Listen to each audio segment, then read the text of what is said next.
ایک شریف النفس آدمی ایک درویش کے پاس گیا اور اس سے کچھ طلب کیا۔ اتفاق سے اس وقت درویش بالکل خالی ہاتھ تھا۔ اس نے سائل کی ضرورت پوری کرنے سے معذوری کا اظہار کیا۔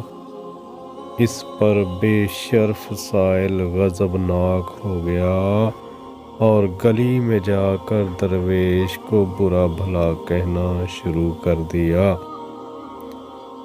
مکار، رہزن، دغا باز، گندم نما جو فروش، پیٹو، غرض کوئی گالی ایسی نہ تھی جو اس نے اس درویش کو نہ دی ہو۔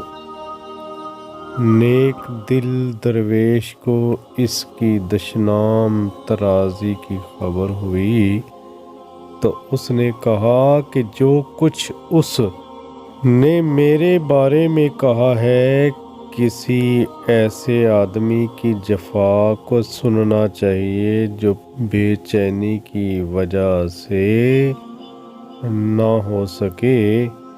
جب تو اپنے آپ کو خوشحال اور قوی دیکھے تو شکرانہ ضعیفوں کا بار برداشت کر۔